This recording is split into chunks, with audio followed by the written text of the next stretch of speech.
Good afternoon, Chloe Lang. Welcome on VH Berries. Thank you for having me. Hello.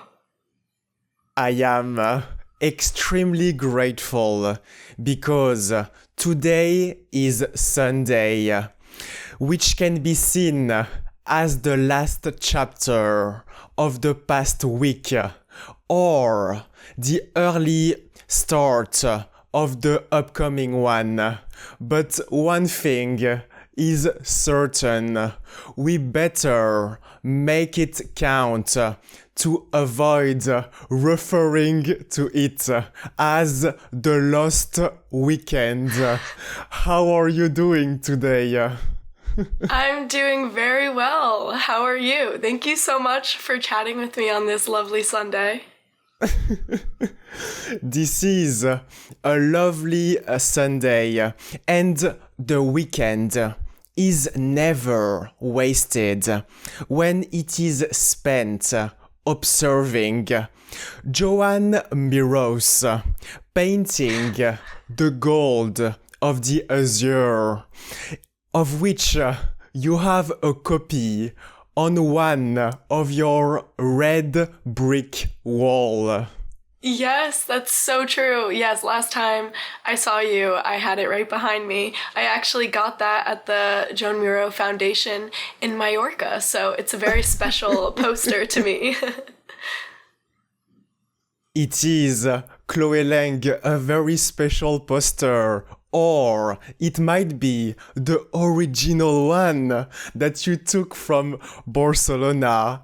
And I am talking about this artwork with scattered shapes because it is sharing striking color similarities with the poster of the short film The Lost Weekend, in which you play the role of Caroline. Can you tell us a little bit more about this project? Yes, I would love to. The Lost Weekend. That is such a special project I had the pleasure of working on with a lot of good friends of mine, actually, which makes it so special. It is a short film that was written and directed by Charlie Norton, and it was actually at the time his thesis project for his senior year of college, where he went for filmmaking and directing. So he had asked me to be a part of it, and I was able to audition for the role of Caroline. And he gave me a call a couple weeks later and told me that I'd got the role, which was super exciting because it was also filming in Cape Cod, which is a place that I go to very often and have a lot of good friends that live there and just love it so much. It's such a gorgeous place. So it was so much fun being able to film there and, like I said, just be around all my friends. And we filmed it very quickly. It was actually filmed over the period of 2 different weekends. So we worked very hard and we just had a lot of fun filming it together and diving into this story, working with each other, working with Charlie, and just being like one little family for the couple months that we were working on it together. Absolutely, Chloe Lang. This short film is a feather in one's cap, working with director Charlie Norton through his production structure called Flying Card Productions. And I believe that through your help and participation, he is on a good start to make at least one production every year of this decade. Yeah, Charlie, he is so talented and he's very good and dedicated to what he does. So I have no doubt that he's going to be on that continued success path. And there was lots of success with The Lost Weekend after it had finished filming. We had about a year, maybe a year and a half of runs all over the country at different short film festivals. and I got to attend a lot of them. I got to meet a lot of different faces and hear a lot of different feedback from different people about what they thought about the film, and just kind of discuss it with different groups of people. And it was really fun, and it was really special, and something that, once again, I'm just super happy I was able to be a part of that touring process and the film festivals as well. Furthermore, Chloe Lang, you did 2 video journals of 7 and 12 minutes, respectively. And we only see Charlie at the very last minute of the part 2 in a very stressful state.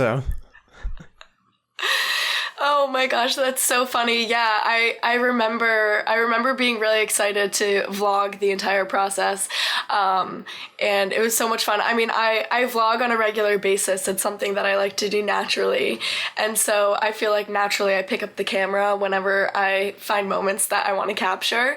And Charlie was a busy bee while we were filming. You know, he was directing, he was producing, he was rewriting as we were, filming it. So he was, I'd say, under a lot of stress, but in the best possible way. He still had his spirits up really high and was really grateful that we were all there and participating with him. But yeah, the photos and the videos that we all have of him from filming are so hilarious. They're such good memories to look back on. Absolutely, Chloe Lang. And through those 2 vlogs, we can feel that you had a very pleasant moment during that summer, which is more than just work. And you were filming in East Sandwich and Marshfield, located at the Cape Cod, a peninsula in the state of Massachusetts. Can you tell us a little bit more about the creative process facing the Atlantic Ocean? The ocean I have a very funny relationship with the ocean. I'm terrified of it. Yeah, it's one of the most calming and peaceful and gorgeous things that I have the pleasure of being around. And so in Massachusetts, it's just stunning because, like you said, it's a peninsula. So there's water everywhere, and the beaches are some of the most gorgeous beaches I've ever seen on the East Coast, truly. But the marine life out there is also very scary because they have lots of sharks. So I don't go swimming as often as I wish I could, but the ocean is still a really inspiring, I think, aspect for a lot of people, including myself.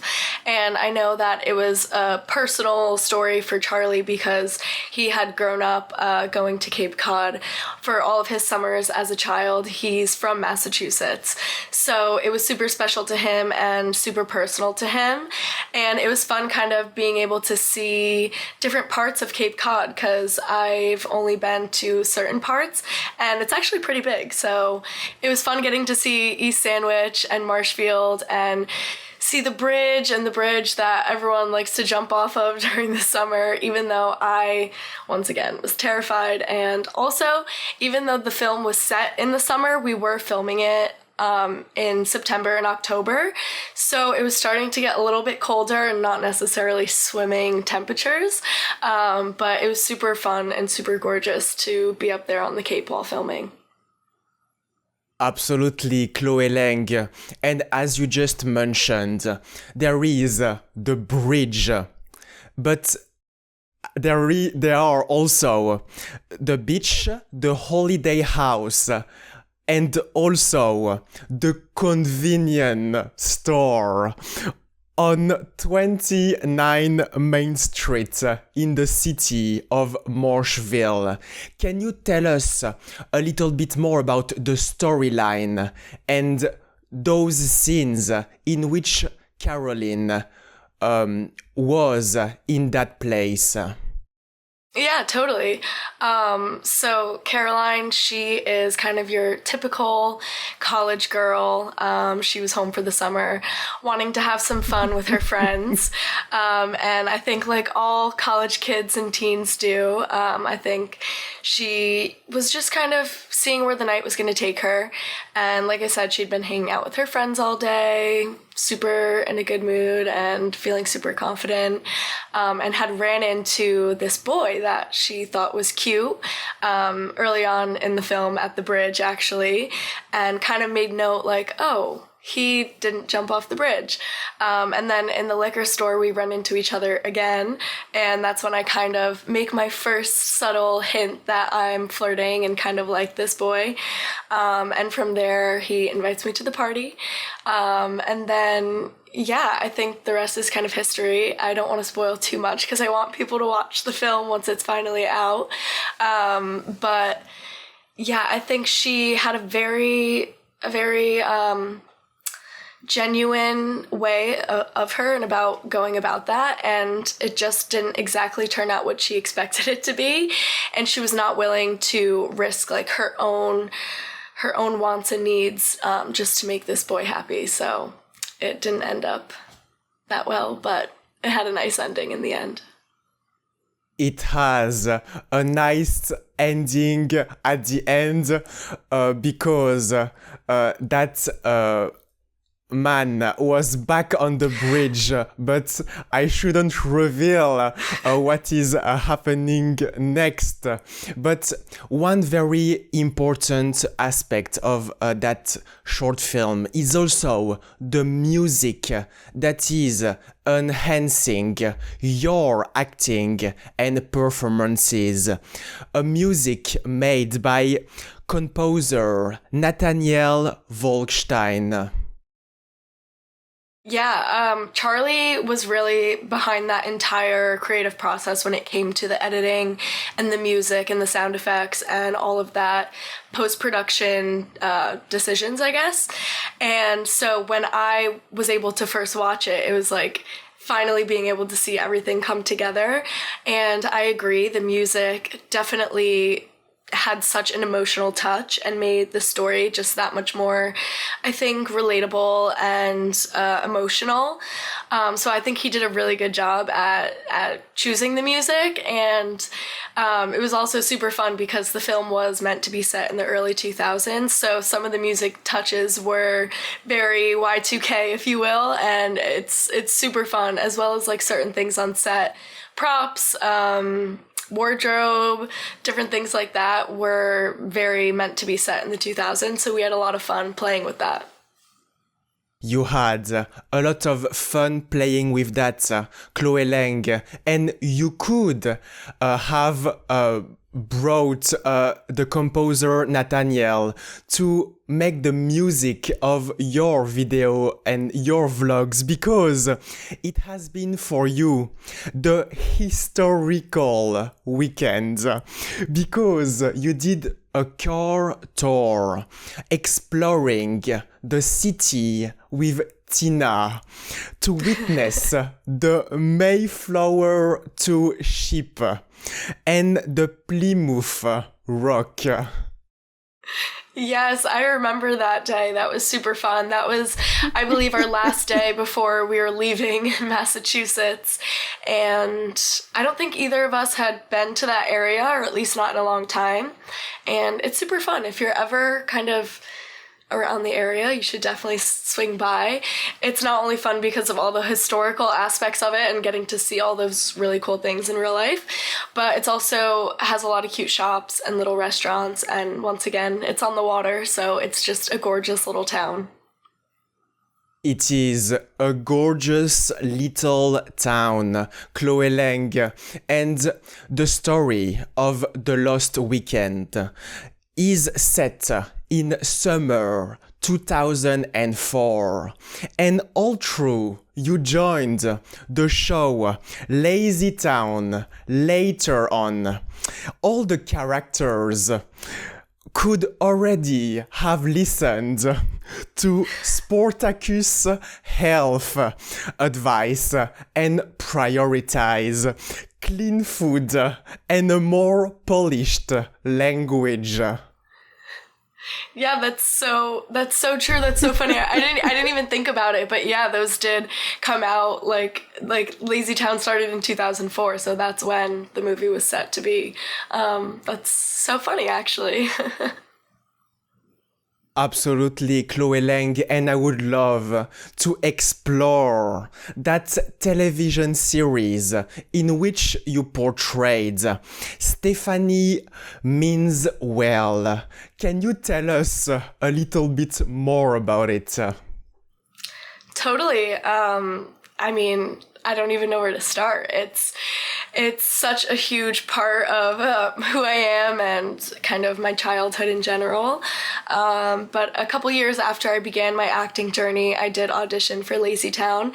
And this was for season 3 because, as we just mentioned, the season 1 of LazyTown, the original season, it did come out in 2004 through 2006. There were 2 seasons where Juliana Rose Moriello played Stephanie.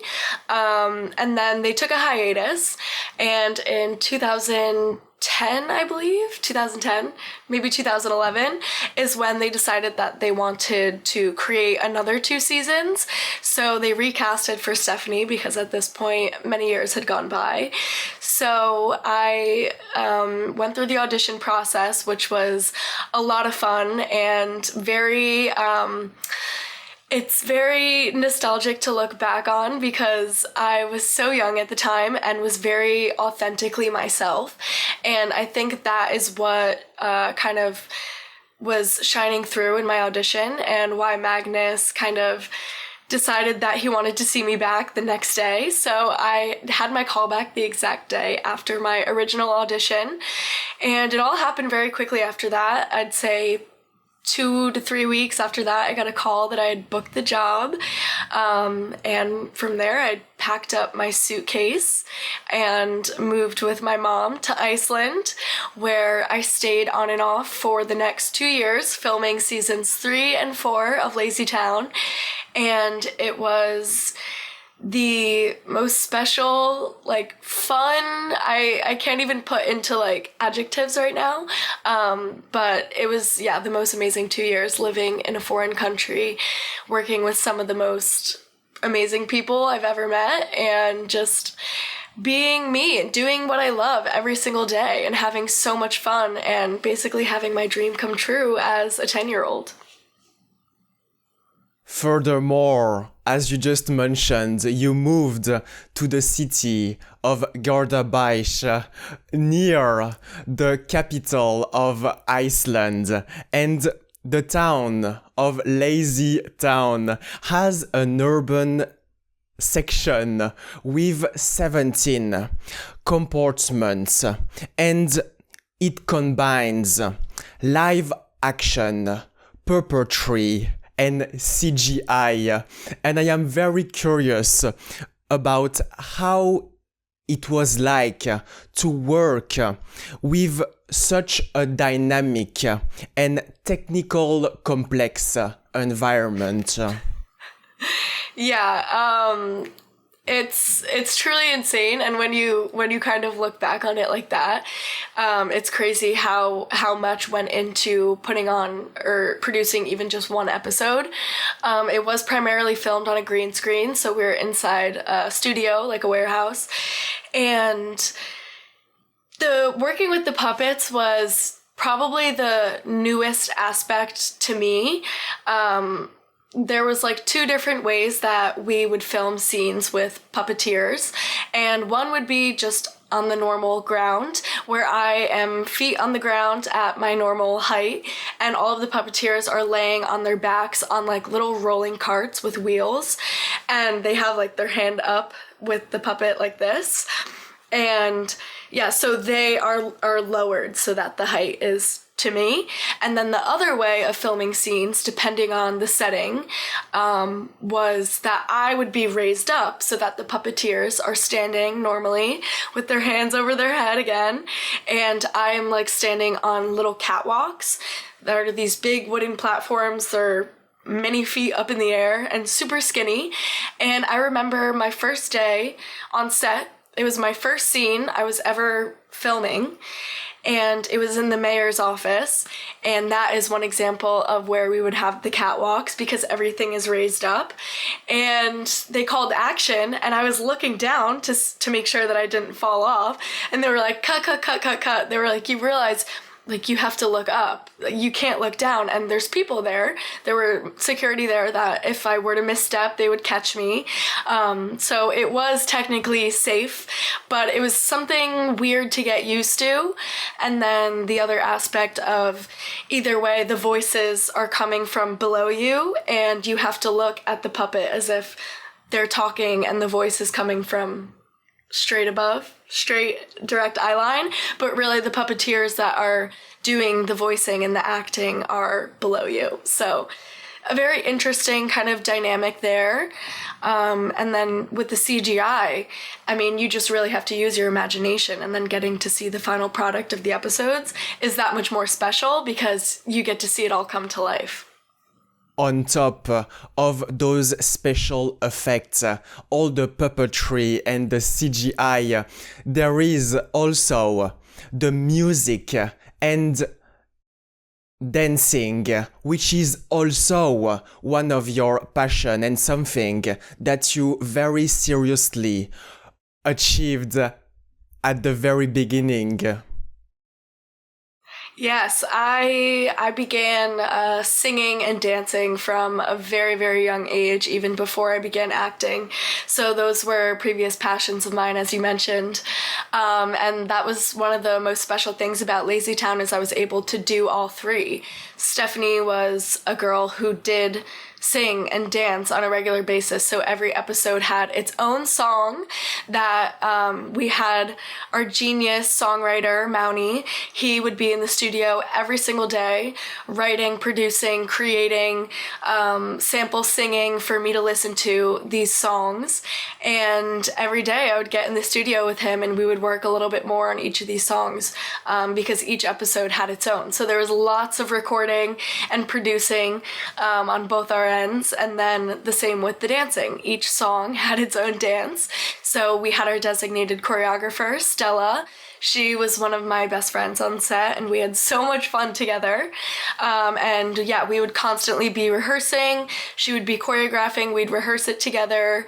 So I was a very busy girl on set. When I wasn't filming, I was either recording, rehearsing the dance, or being tutored for math, science, language on set. So a very, very busy girl, and that's what made it so much fun. A very busy agenda.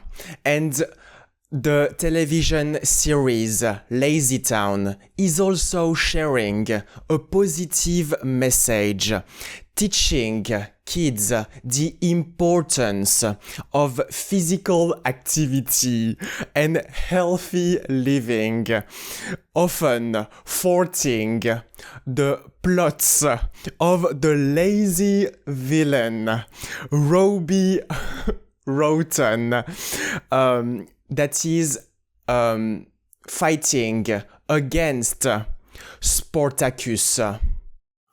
Yes, I think the show is super genius because you have that kind of comedy aspect from Robbie Rotten. Then you have the very wholesome, friendly cuteness from like my relationship with the puppets. We were all best friends. And then Sporticus, like the hero. And so I think we all played a really crucial role. And I think it was done so well because it was so captivating for the young viewers, and it was very funny. It did have a very consistent storyline. Every episode kind of started, had a climax, and then ended in very similar ways with different twists, which made it very consistent, and I just, once again, very captivating and entertaining for not only young people, but I know so many like teens and even adults that are like, that show is so good. And I agree, it's super well done. Magnus had a vision and he executed it above and beyond. He started out himself as an aerobics performer. I think he was competitive. I'm not exactly sure, but I know that he was very well trained in aerobics and very athletic. And then he kind of had this idea in Iceland to start this theater show with these characters that talked about eating healthy living, keeping active, and all of these different things that LazyTown talks about. And he put that on in a live theater show for a while until he did decide to make it into a television series. And the reach it's gotten and how big it's become today, like the rest is really history. He had a commitment to LazyTown as his baby, and he made it work. He made it work and he delivered. And Yes. my favorite episode is called Chef Rotten Food in season 3, episode 10. And if one day the Lost Weekend has a sequel or is adapted into a feature film, this is the episode that has to appear in front of the eyes of James, Nick, and Dylan. Yeah. So true, so true. Yeah, Robbie Rotten, it was such a special character in that show. Stephen Carl as a comedian and a human is just unbeatable. He was so much fun and he was so hilarious, and his comedy really shines through his character of Robbie Rotten. Absolutely, Chloe Lang. And I would love to explore those 2 or 3 years that you spent in Iceland, because it created a very strong relationship. And if I understood correctly, you also returned to Iceland afterward to visit and to spend more time. Can you tell us a little bit more about this link? Yes, Iceland, ever since I first went there and forever will be, a very special place to me, and I go back every chance I get, and every year I like to take more and more people. I love it. It's the best place ever. The people are so nice. The nature is just unbelievable. Nature is so much stronger than you there, and it's so scary but like beautiful at the same time. Very exhilarating getting to travel around the island itself and see all these different aspects of it. And yeah, just the culture, the food, the people, like I said, it was such a special 2 years, and I try and go back every summer. And recently I've been wanting to go back in the winters, even though it's very dark there in the winter and very light in the summer. I've been wanting to see the Northern Lights again because I've only ever seen them once throughout all my times going there. So I'm trying to plan a trip back soon.